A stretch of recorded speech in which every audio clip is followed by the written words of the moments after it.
From the Center for Investigative Reporting and PRX, this is Reveal. I'm Al Letson. I want to start today's show off by introducing you to someone who is behind some of the biggest headlines of the past 2 decades. Chances are you've never heard of Bill McRaven, but you know his work. He was in charge of the missions that captured Saddam Hussein and killed Osama bin Laden. Here's our Power Player of the Week. Bill, welcome. Thank you, Chris. It's an honor to have you. It's great to be here. Bill McRaven is a former 4-star admiral and Navy SEAL. His last military post was commander of the U.S. Special Operations Command. And then he took on a completely different mission. This board took a gamble, and they hired me to lead the University of Texas system, even though I had no experience in higher education or clinical care. He went from commanding SEAL Team 6 to leading the UT system, which oversees 14 campuses, including the University of Texas at Austin. It's hard for him to shed that military skin, though. You can just hear it in his voice. But I think you hired me because for the previous 37 years, I have been leading men and women under some of the most challenging conditions in the world. This is a speech that McRaven made back in November of 2015. And it was a big deal. He was a big deal. And so is his grand vision for the UT system. I will outline some broad and bold initiatives, some quantum leaps that will make us the envy of every system in the nation. These quantum leaps would be expensive. This one would cost $36 million. We are going to develop a collaborative healthcare enterprise that will leverage our size and expertise. The next one, $10 million. Our intent is to establish a UT network for national security, a system-wide alliance. So McRaven lays out 9 big ideas. And when he's done, I hope your bold gamble in allowing this old sailor to lead this great institution will be a winning hand. I look forward to the years ahead and watching this vision unfold. Thank you very much, Mr. Chairman. The UT System's governing board is thrilled. They agreed to greenlight McRaven's vision, which will cost hundreds of millions of dollars. Then, just 3 months later, McRaven's back in front of the same board, this time talking about tuition. Thank you very much, Mr. Chairman, members of the board. I am going to recommend that you approve our tuition and fees. We have made some adjustments to our academic institutions. Let me explain what he means by adjustments. Bill McRaven wants to increase tuition by as much as 10%. He says the schools need the money. So the fact is most of our tuition and fees are at or well below the national average. The fact is the tuition and fees are the single greatest driver for revenue. The fact is state appropriations continue to decline. So how can Bill McRaven propose spending hundreds of millions of dollars on his grand vision and then 3 months later ask students to pay more? A lot of families across the country are asking a version of the same question as the cost of college keeps going up. That's why we're re-airing this episode from last year when we tried to get answers. Nina Satija and Matthew Watkins from our partners at the Texas Tribune spent months looking into what was happening in the University of Texas system. And their reporting took them hundreds of miles from where all the big decisions are made in Austin, all the way to West Texas. If you want to understand how a state-funded institution like the University of Texas can spend the kind of money Bill McRaven is proposing to spend, you have to come here. And you have to talk to this guy named Richard Brantley. Is that a pump jack on your shirt on the map of Texas? That is a pump jack, yes, ma'am. Yes. I had to ask that. I was like... Richard manages this plot of land we're standing on right now. Plot is probably an understatement. We're actually standing on an oil field bigger than the size of Rhode Island and Delaware combined. Texas set aside all this land in the 1800s as a kind of investment for public universities. No one thought it was worth much at the time. But now... We're very blessed, to wind up in the Permian Basin, which is now kind of the center of the world for oil and gas development. That's where everybody wants to be. It's where a lot of the money's going. Mm-hmm. This one old pump jack we're in front of slowly rocks like a seesaw as it pulls oil from more than a mile underground, making that slow creak and that sad, low humming noise. Kind of like a sick cello. It's kind of a horror movie type sound, isn't it? I mean, not in, That's a check valve that you hear. Check valve. The money generated here goes into something called the Permanent University Fund, which we'll call the Oil Fund. It's worth $20 billion today. and the UT system gets most of it. It's the reason UT has the biggest public university endowment in the world. The money's supposed to last for generations, so you can't spend it all at once. But each year, the oil fund generates $600 million for the UT system. That's about as much as all 50,000 UT Austin students spend on tuition each year. So again, why is the UT system raising tuition? It turns out it's a question people are asking about colleges all over the country. The hearing will come to order. Welcome to the Ways and Means Oversight Subcommittee hearing entitled Back to School, a review of tax-exempt college and university endowments. For 2 hours in 2016, members of Congress and experts talked about private colleges with huge endowments. Topping the list are schools with endowments over $20 billion. Harvard, Yale, Princeton, and Stanford. And the fact that they get to invest all this money tax-free. You had suggested as one of your solutions that endowments should be taxed. Yes, only large endowments. President Trump's tax reform bill aims to do just that. Some private colleges now have to pay a 1.4% tax on their endowments. Trump talked about this during his campaign. I'm going to work with Congress to make sure that if universities want access to all of these special federal tax breaks, that they are going to make good faith efforts to reduce the cost of college and to spend their endowments on their students rather than other things that don't matter. Here's the thing, though. College endowments are, for the most part, a black box. Private colleges don't have to tell us how they spend this money.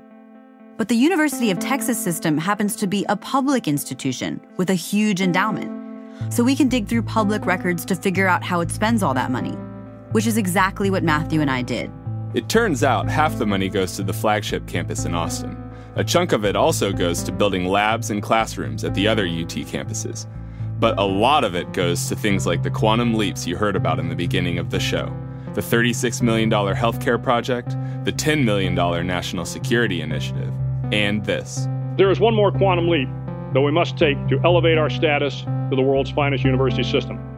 We are completing the acquisition of over 300 acres of real estate off Buffalo Point, just 3.5 miles from the Texas Medical Center.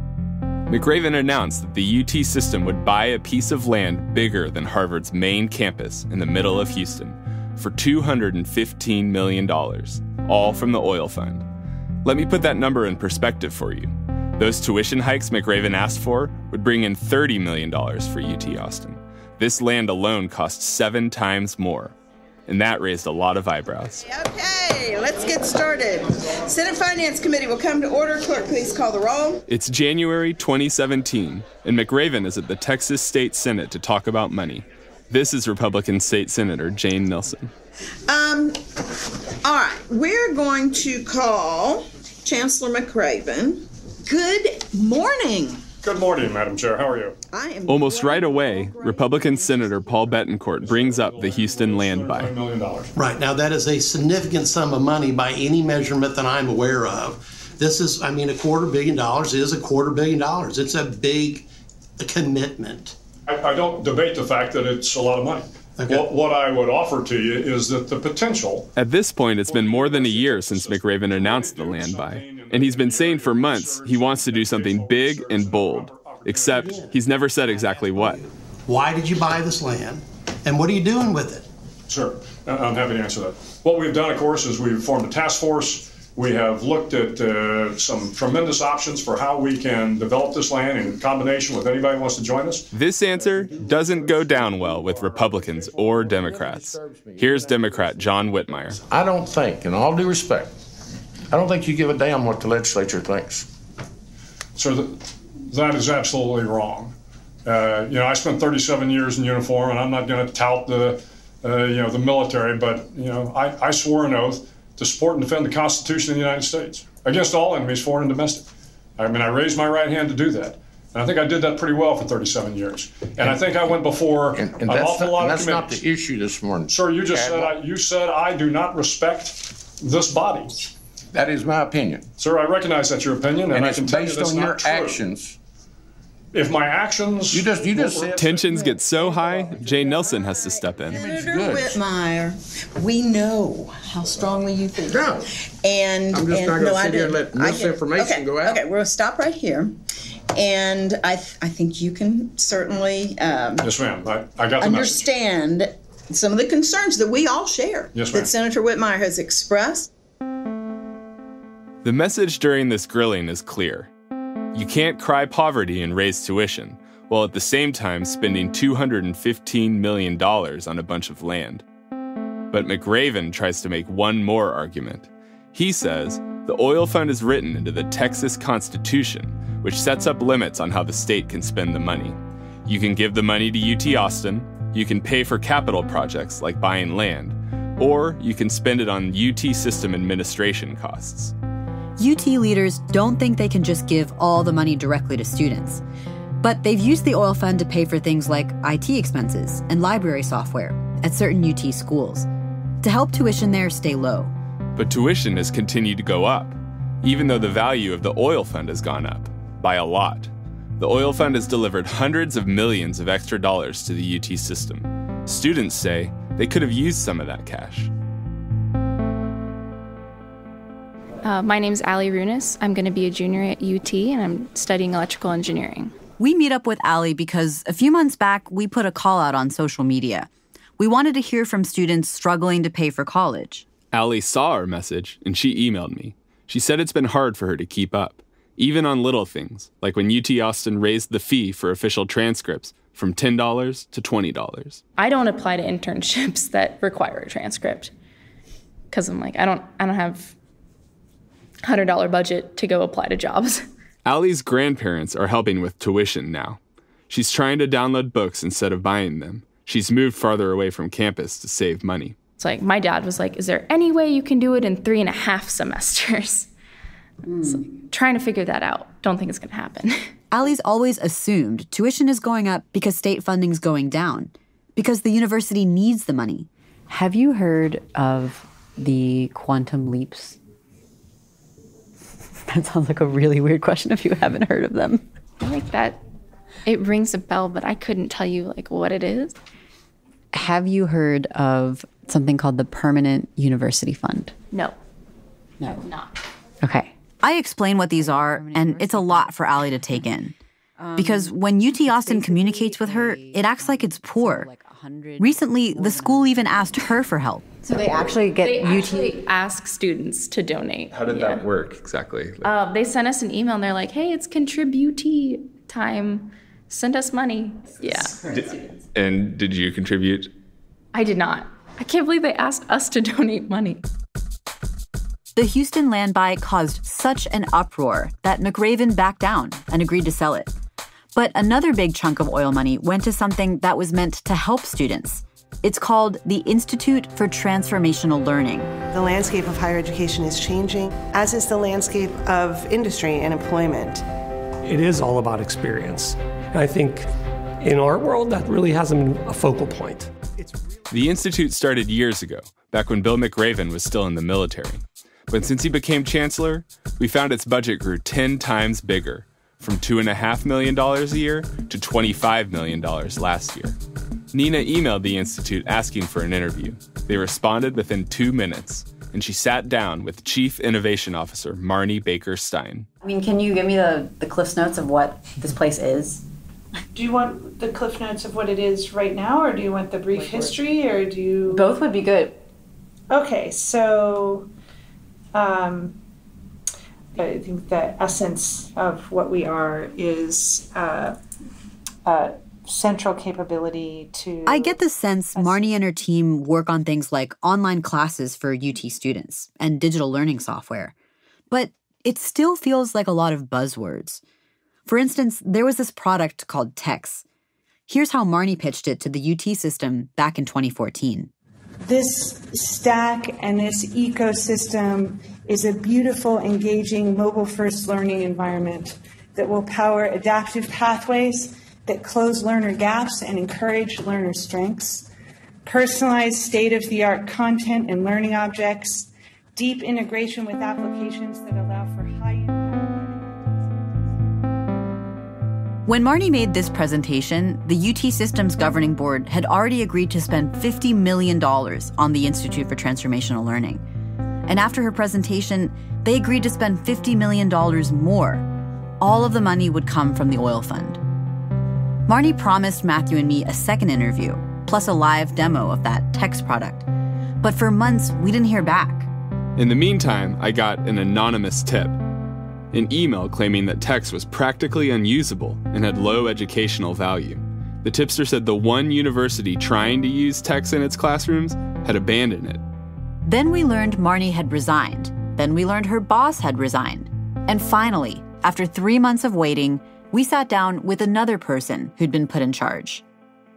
My name is Steve Leslie. I'm the Executive Vice Chancellor for Academic Affairs, University of Texas System. We had some tough questions for Steve, and he was surprisingly open with us. Is it fair to say that back in 2011, when this investment was first made, $50 million, there wasn't much of a business plan for sustainability? I would say that would be an accurate statement, yes. But then another $50 million allocation was made. Do you think that second allocation was made with the understanding that there does need to be a business plan now? No. The expectation was that there would be a business plan, but there was not the foundations of a business plan at the time that either pot of money was put in place. It was expensive, but it led to where we are now, which has also been expensive. It is where it is right now. Steve did make a couple things clear. The Institute was in trouble, and it definitely wasn't getting any more money from the oil fund. We tried for months to get an interview with Steve's boss, Chancellor Bill McRaven. He turned us down every time. But we did catch him at a public meeting last summer. I've got only a few more minutes, so I got to go catch an airplane. Sure. Sorry. There's been questions raised, not just in the board. But I asked McRaven if the Institute for Transformational Learning is still worth the money. Well, I think this is something we're going to have to look at. And I asked him, why spend the oil fund on things like the Institute and 300 acres of land in Houston? How do you kind of explain and defend kind of the choices of how that money should be spent? So I don't have an hour, unfortunately.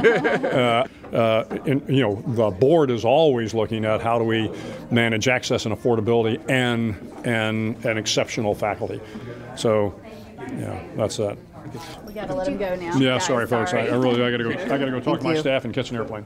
Thank you.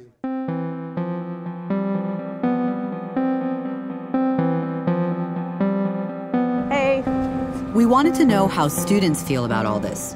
So we go back to see Allie. Hey, how are you doing? Nice to see y'all. Good to see you again. Good to see you. Thanks for coming and meeting with us again. What is it? What are we looking at here? This is the Engineering, Education, and Research Center, but it's the new home for the Electrical and Computer Engineering Department. So I spend all day here, and it's great. We walk inside to find a quiet room.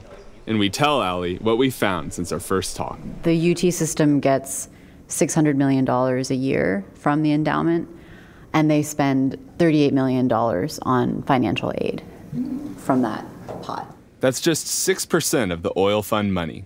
And UT leaders told us they don't see anything wrong with that. The way they spend the rest of the money still benefits students. And the idea here is that we're going to use this money for extra things that's going to raise the profile, raise the prestige of the University of Texas. Yeah, it seems like one of those things, like when you get your tax return, you're like, oh, well, I'm just going to go buy a new dress. And it seems like we have a voiced student concern that there is not enough funding for people who need more financial aid. And so it does seem like a little bit of a, like, oh, we have all this extra money, but it's not going to go to y'all.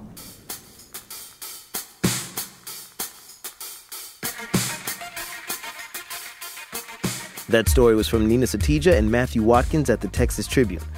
A lot has changed since it first came out. Just a week after it aired in December, Bill McRaven announced that he'd be stepping down as chancellor. About a month later, he shut down the Institute for Transformational Learning. And just a few weeks ago, the UT system raised in-state tuition by as much as 8.5%. Some universities with big endowments have programs to help low-income students pay for tuition.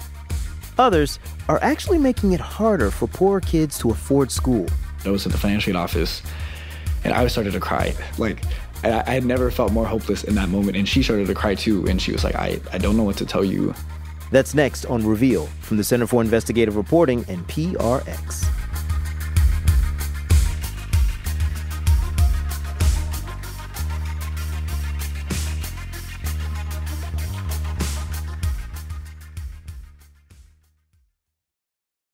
Hi, I'm Alex. And I'm Ian. And we're here today to tell you about Bombas socks, which are supporting Reveal this week.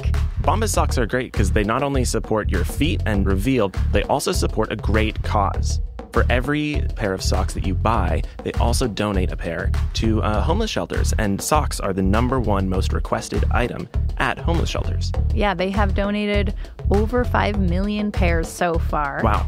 And these are not just average socks. They have innovative arch support, seamless toes, super soft cotton, and cushioned footbeds. I like to mismatch my socks. I like to have different colors. And the good thing about Bombas socks is that I can mix and match, but I still have that consistent support, that consistent feel. So save 20% off today by visiting bombas.com/reveal. That's BOMBAS.com/reveal and enter reveal in the checkout code space for 20% off.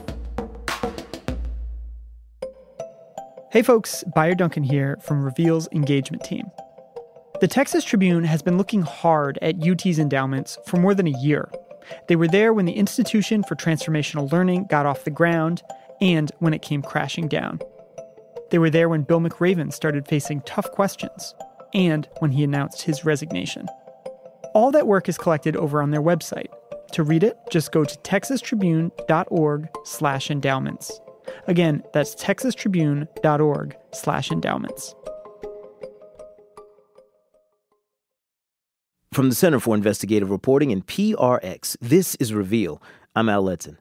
I'm also the father of 2 college-age kids. And let me tell you, in the last segment when I heard all these people baffled about how some universities are spending their endowments while still raising tuition, it really hit home because figuring out financial aid, it can make your head spin. I mean, I'm just not that good with numbers, so looking at all the paperwork, sometimes I just get overwhelmed. And the stakes are especially high because tuition keeps going up, and it's pushing students into 2 groups. Those who know they'll go to college no matter what, and the rising number who may be forced to set aside their dream of a college degree because the price has finally grown impossible to afford. Hi, can I get the tortellini, please, with Alfredo sauce? Eddie Medina blends in with other students at lunchtime in a crowded cafeteria at Cornell University. Thank you. Appreciate it. Thank you. Have a good day. Thank you. Eddie's the kind of person everyone at Cornell seems to recognize. He's involved in lots of activities, gets good grades, and always seems upbeat. But Eddie is different from almost all the other students here. His family doesn't have a lot of money. His mother came to the United States from Mexico and works in a call center. His father is a U.S. Navy veteran. Neither went to college, but they pushed Eddie to study hard and set his sights high. Still, paying for Cornell is a huge stretch for them and for Eddie. I have maybe one big meal a day, but I mostly snack, to be completely honest. It's something that I've just become accustomed to. To try and fit in with his wealthier classmates, he wears what looks like a vintage Omega watch. My father gave this to me. He found it in a pawn shop. I don't even know if it's real. That watch is kind of like Eddie's entire life here at Cornell. He doesn't want his friends to think he's a charity case, so he keeps up appearances. I made that conscious decision to have something that would make me seem presentable in that kind of fashion. Eddie gets some financial aid, both from the government and from Cornell, but it doesn't go anywhere near as far as you might think. That's because more and more of the money for financial aid in America is going to a different kind of student, one that might surprise you. Higher education editor John Marcus from our partners at the Hechinger Report bring us this story.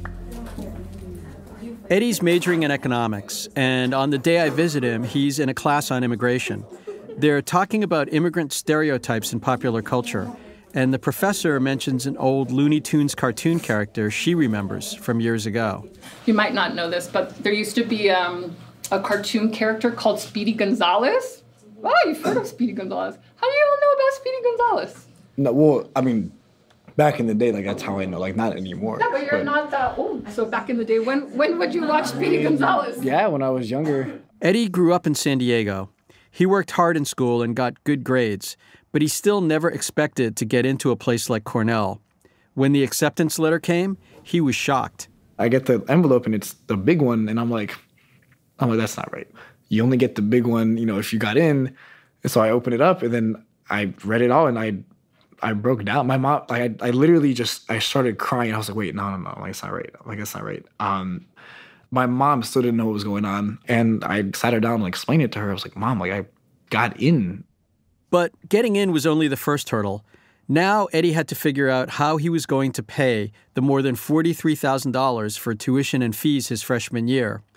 It was much more than his family could afford, but there was no way he was going to turn down the chance to go to a place like Cornell.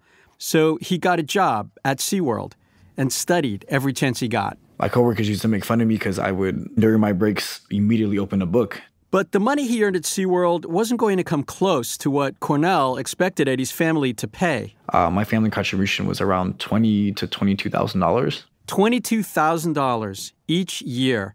That's after the financial aid from the government and the university. And it didn't include books, supplies, or room and board.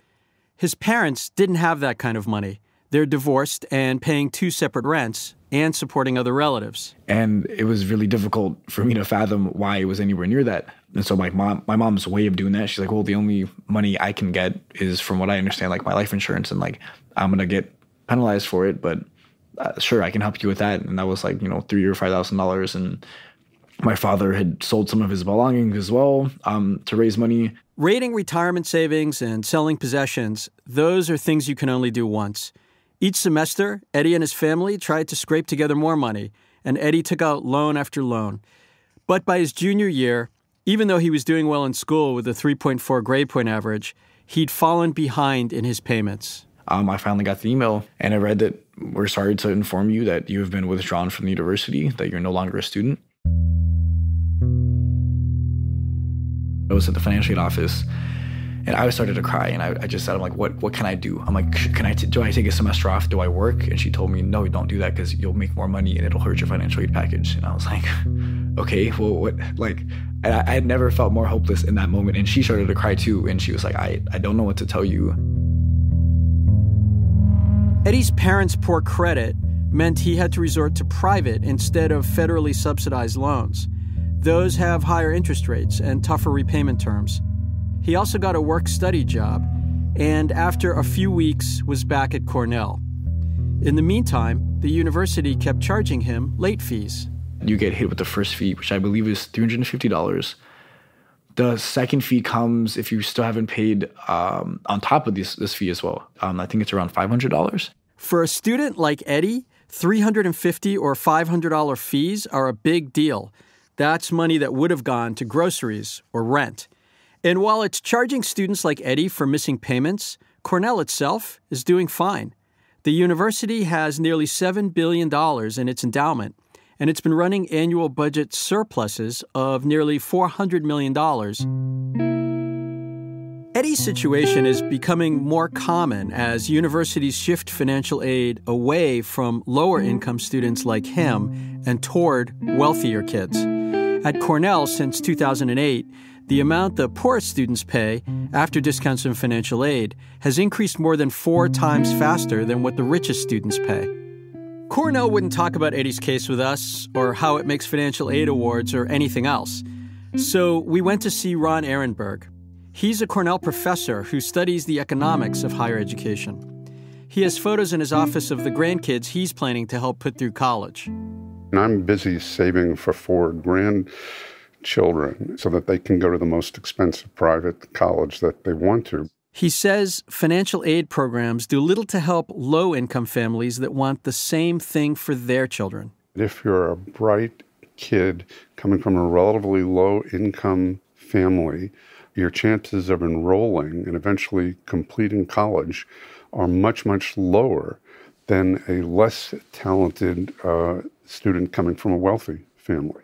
I think we're not helping the right people go to college as much as we should.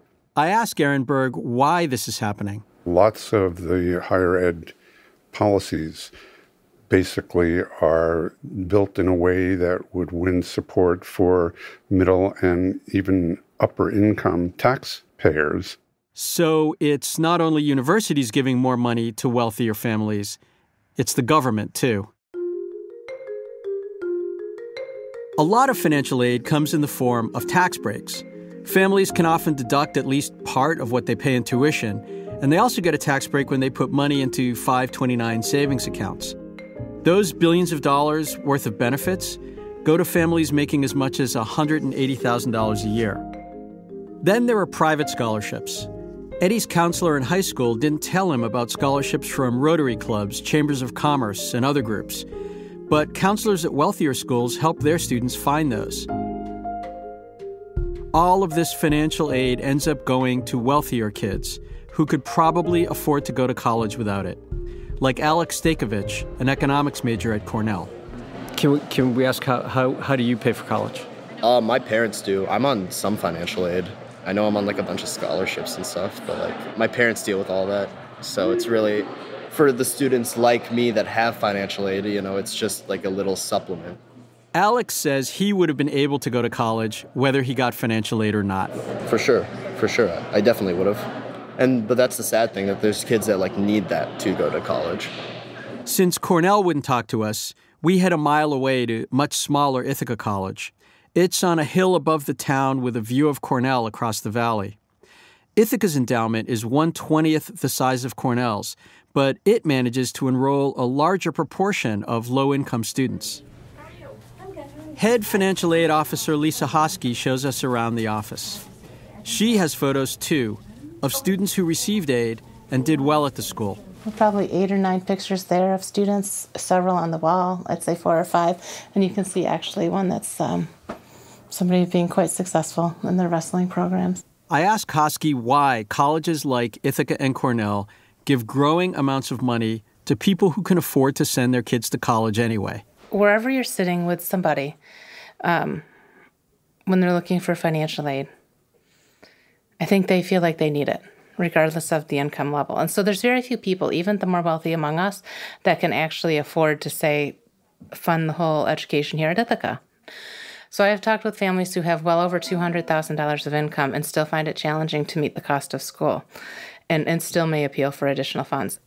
She said colleges like Ithaca need those families to come and pay at least part of what it costs to keep the campus going. So they give them some financial aid to get them in the door.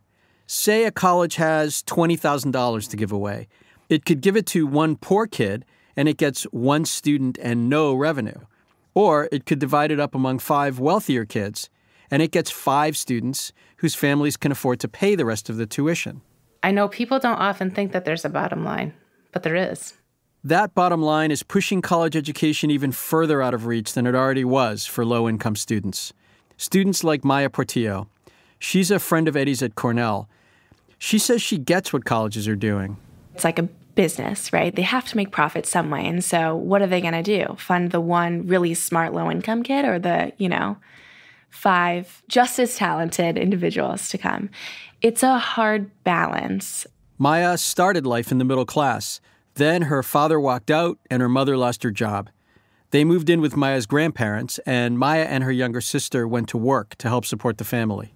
I can't even begin to describe how hard it was. I mean, it's really hard to talk about, but when you have to help put food on the table, when you're in high school, it does something to you, right? It makes you very aware of the income inequality in this country. And I had people tell me that I shouldn't come here because, not that I wasn't smart enough, but because I couldn't handle the amount of wealth that would be in front of me. Maya was one of the lucky ones. She got enough financial aid to cover her tuition, but that includes loans she'll need to pay back. And she was still short by more than $3,000 a year for health insurance and other expenses. And being poor at a college where most other students don't have to worry about money has another consequence. You can miss out on important opportunities, like the prestigious pre-law program Maya got accepted to in New York City. And I was so excited. Hold on, they don't pay you? It's done. Can't do it, right? Had to turn it down. Rich students can afford to take unpaid internships. Poor students can't. On my last day in Ithaca, I meet up with Eddie again, and he takes me to his favorite spot on campus. Yeah, so we are in the Johnson Museum at Cornell University on the 5th floor, which is the Asian Gallery floor. From up here, you can see all of Cornell's impressive campus spread out below. These three buildings, starting here to the second to the third passage, were the first buildings at Cornell. These used to be dormitories, actually. Eddie likes to come up here, where it's quiet, and think about how far he's come. It's very humbling, and it keeps you going, and it also, reminds you that this is a different place than like what you're used to and like what you know. Eddie thinks that paying for college shouldn't have been so much harder for him than it was for his wealthier classmates.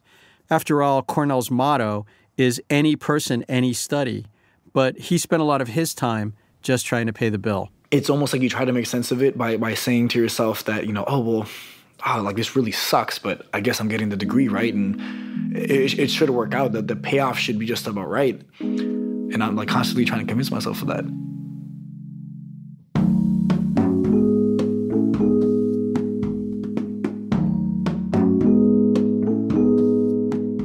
Ladies and gentlemen, the first of the academic procession has arrived.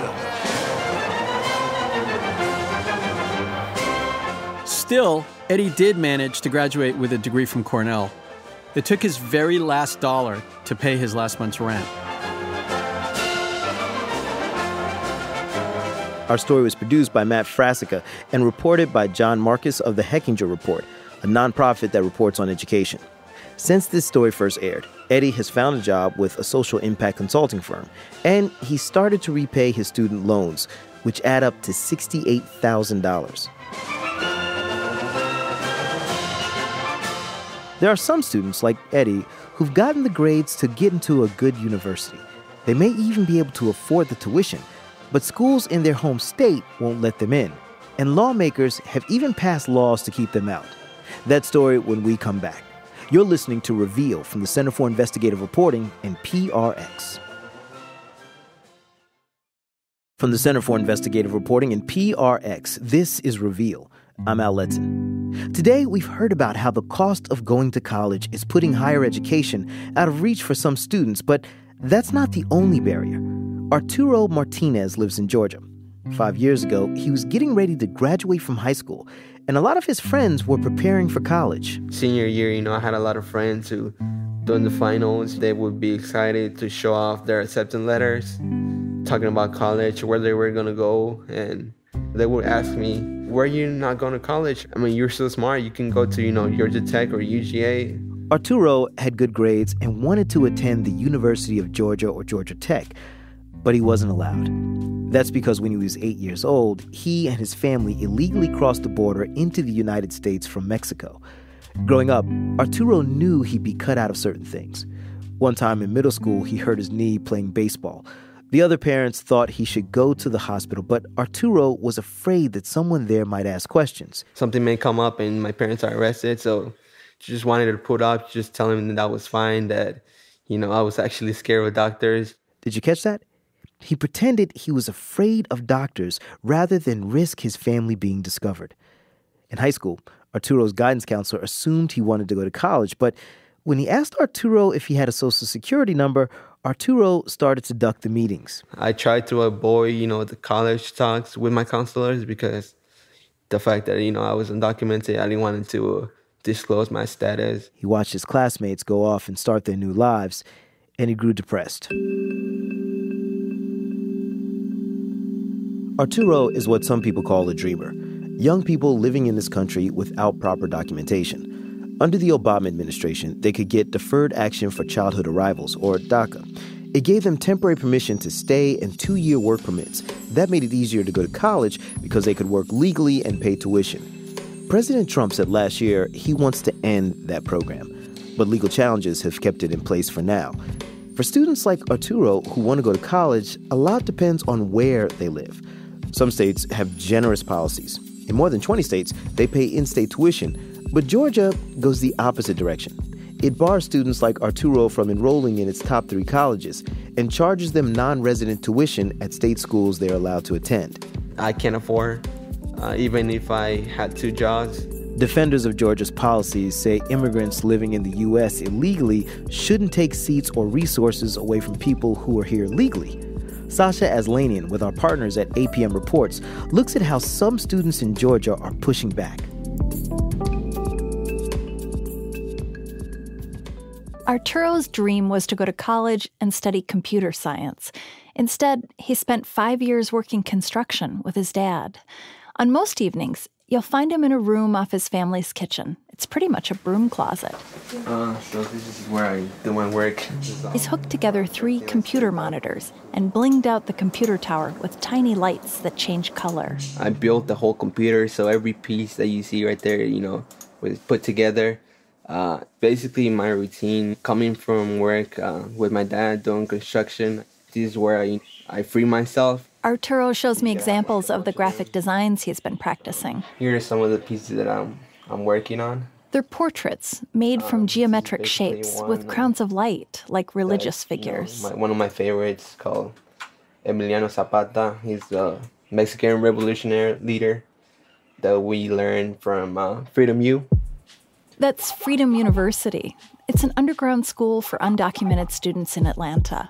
The experience opened the door to much bigger possibilities in his life. To visit Freedom University, I had to promise not to reveal where they meet. Make your small groups of whatever size. On this Sunday night, about a dozen kids gather in donated space in a glassed-in room with comfy purple and orange couches. Visiting professors from nearby colleges volunteer their time. Students don't pay, but there's also no credit. Tonight, an English professor from Morehouse College is teaching a poetry class. That's a beautiful statement. When we become hard rock and so forth, that's when we're most vulnerable. Yes. That's when we break. Freedom University is inspired by Southern freedom schools from the civil rights era of the 50s and 60s. College students from the North established temporary schools for local Black children as part of the overall push for legal and social equality. Freedom U has one paid employee, Emiko Soltis. Basically, the provost and the janitor of Freedom U. Soltis has a PhD in human rights and social movements and a history of being what she calls a troublemaker. She was arrested for standing up for the rights of cafeteria workers when she was a grad student at Emory University. Freedom U was founded in 2011 in response to Georgia's policies that put up roadblocks for kids like Arturo. Soltis became executive director in 2014. This ban has now been in place for 7 years, and we have an entire generation of young people in Georgia who, since they were in middle school, now grade school soon, thought college was not a possibility. They gave up. In 2016, there were just 428 undocumented students enrolled in the university system of Georgia. That's 1/7 of 1%. Soltis tries to convince her students not to lose hope and to explore opportunities in other states. She drives a van up the East Coast so they can meet Freedom U alumni now going to Ivy League schools. They tour campuses around the country that welcome students like them, and they even ask them to give talks sometimes. Back home in Georgia, Soltis has introduced them to an earlier generation of Atlanta student leaders who faced obstacles and fought back. People like Charles Black, who's a board member at Freedom U. There was no college in Miami that I could attend because of my race. None. Black grew up in Florida. In 1958, he came to Atlanta to attend Morehouse, a historically Black college. He was an early leader of the Atlanta student movement, which challenged segregation. It was illegal for blacks and whites to sit together in a place of public assembly. You couldn't use the same taxi cabs. The hospital had separate ambulances for blacks and whites. All these things were the law, just like this is the law now that we're fighting against. For Arturo Martinez, Charles Black and the civil rights leaders of his generation are an inspiration. They fought for what they believed was right and ended up winning. Black teaches them what it took to dismantle segregation, from lunch counter to dime store to city hall. He was first arrested in 1960 while trying to desegregate the whites-only waiting room at the train station where he'd first arrived in town. Martin King's brother, A.D. Williams King, and I led two separate groups into the white waiting room of the terminal train station. It should be noted that all of these places were scoped out, beforehand. So we knew, about how many seats there were, where the entrances were, where there was a phone booth somewhere near where we could have a spotter who could report in. So things were planned with military precision. And so are the protests that Freedom U organizes today.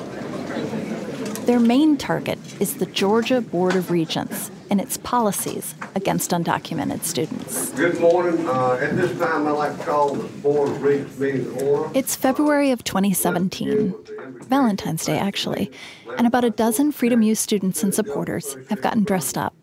They take seats in the audience at a Board of Regents meeting. After a few minutes, the students stand up and begin handing the regents carnations and handwritten valentines, asking them to remove the tuition and admission restrictions for undocumented students. Excuse me, Chief. I would ask those who are interrupting our meeting and blocking our speaker who's prepared a presentation about it to please leave the room or return to your seats. The regents are whisked from the room, carnations scattered on the floor, and an officer with the state patrol approaches the protesters. If you do not disperse immediately, you will be arrested. Your choice. The protesters file out. It's a month after Donald Trump's inauguration, and they can't risk getting arrested on misdemeanor trespassing charges. Trump's first week in office, he'd signed an order that any criminal offense was grounds for deportation. Outside on the sidewalk, Freedom U student Erisbeth Sanchez is relieved the protest went smoothly. My heart was racing just because the police were, ready. And so, obviously, police is not something that makes you feel amazing. But tough enforcement is exactly what some Georgians want to see. Trump supporter D.A. King opposes Freedom U's activities. He runs a group that wants to make Georgia the least hospitable state in the country for unauthorized immigrants. I catch him on one of his frequent trips to the Georgia state capitol to weigh in on immigration issues. King's white and a former Marine who quit his insurance business to devote himself to this cause. Today, he walks through the metal detector carrying a letter. I'm going to take this and deliver it at Governor Deal's office and ask for a 10-minute meeting. I'm also going to ask that I be given hair. The odds of either one of those happening are about the same. King is bald, and he's right. He doesn't get the meeting. But he's persistent, and he's been on the winning side much of the time. He's at home at the Capitol. He visits with staff in their offices. He promises tacos to the aid of one of his Senate allies. Donna does me a lot of favors. This is like a 2-taco favor, and then when I go by Taqueria del Sol, then I deliver tacos up here. He does. He charms her into letting us use a conference room for our interview. What motivates King is a sense of moral indignation that people are coming and taking something that's not theirs. For the first 10 years that I did this, people started coming to me instead of to our congressman and telling me that their kid couldn't get hired at McDonald's in Gainesville, Georgia because they didn't speak Spanish. Or small business owners would come to me and say, DA, I lost my business because my competition is hiring black market labor. We have homeless vets, but I have to hear people whining about an illegal alien not getting X. It doesn't wash with me. And I think given a fair presentation, it doesn't wash with most Americans. King feels a certain amount of sympathy for kids brought to the U.S. as children who now don't have legal status, but he doesn't think their situation can be compared to the African American people who face Jim Crow laws. When I lived in Montgomery, Alabama, when I was 8 years old, I saw colored-only bathrooms and water fountains. And I remember crying when I realized what was going on. For people to take the struggle of black Americans to obtain their constitutional rights and compare it to illegal aliens demanding amnesty and access to America that they do not deserve or nor have they earned makes me sick to my stomach. Freedom U supporters say undocumented immigrants also have constitutional rights. The Mexican-American Legal Defense and Educational Fund has filed 2 federal lawsuits. One challenges the ban that keeps students from going to certain universities.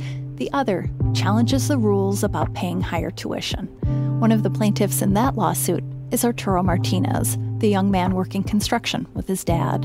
I wanted to find other ways to keep fighting.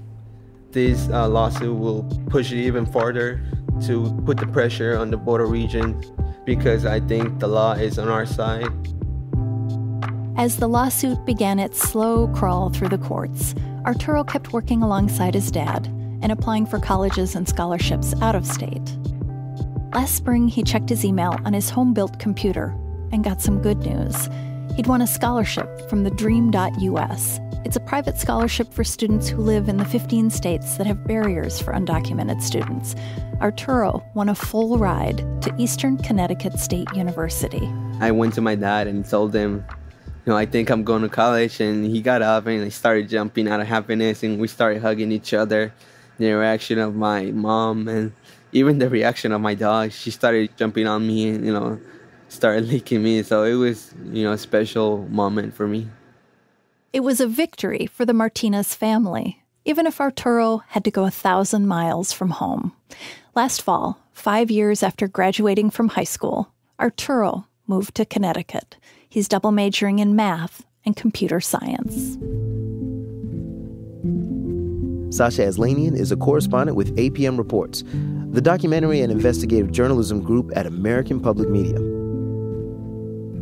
Arturo should graduate in 2021, but it's not clear what will happen to dreamers like him. Last year, President Trump said it was up to Congress to come up with a solution. More recently, he tweeted, "No more DACA deal."